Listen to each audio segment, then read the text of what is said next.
And back here at the Milwaukee Police Association now, today, for the first time since he was killed in the line of duty, we are hearing from the family of Officer Peter Jerving. Katie Crowther sat down with a family member who will also help lead his funeral service. She joins us now from Police District 4 with that. Hi, Katie. Steve, Officer Jerving had his police brothers and sisters here, but he also had a very big, close-knit family in this area. He grew up within Police District 4, where he later served. As any family of law enforcement, they were so proud of him, but also so worried, and are still processing the pain and anger that his life was cut so short in such a senseless way. He's a son, a brother, Uncle Pete to a bunch of nieces and nephews, and he's just loved by so many.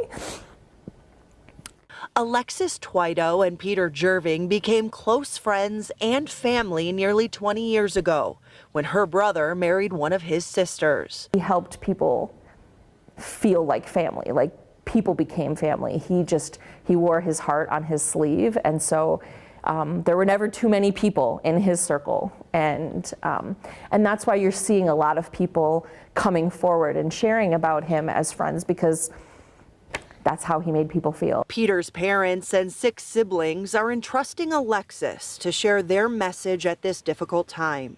Alexis is a local pastor and used to lead the Salvation Army's crisis chaplains, who worked closely with MPD. While in the police academy, Peter reached out to Alexis to help him prepare. Just running through some of the scenarios they give you, what would you do in this scenario? It was such an honor, and so I felt an extra bit of pride. He finally found this thing that he loved so much and that he was really good at. Alexis is now preparing to help lead Peter's funeral service Monday, though she is still in disbelief that he's no longer here. It's hard to even imagine what to say, because is he gone? It's hard. I want to share a message of hope that we believe as people of faith that no matter what we go through,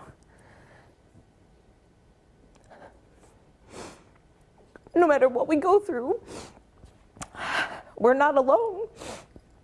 And we know that Peter is resting in God's hands. The family has been gathering together privately and are thankful that members of the police department have been stopping by to share stories about Peter and grieve with them. His longtime partner on the job feeling guilty he wasn't with Peter on the call that killed him.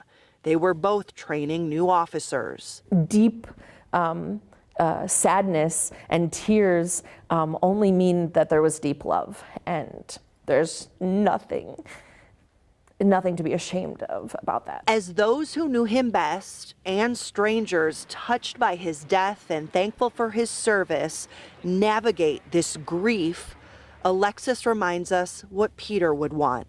That we all follow his lead in living lives of purpose and finding something you care deeply about, and then doing it as best as you can. Peter's family wanting to share their thanks for all of the support. They also hope that keeping Peter's memory alive in so many positive ways will eventually help heal some of that trauma and sadness they have around his death. And they also want to share that there are 2 official ways to help the family, to donate to them. That includes the online Fallen Heroes Fund in Peter's honor. And also now you can go to any branch of Landmark Credit Union in person and donate to the, quote, the Officer Jerving End of Watch Fund. Officer Jerving End of Watch Fund. For now, reporting live at District 4, where Peter Jerving was such a beloved member. Katie Crowther, TMJ4 News. Steve?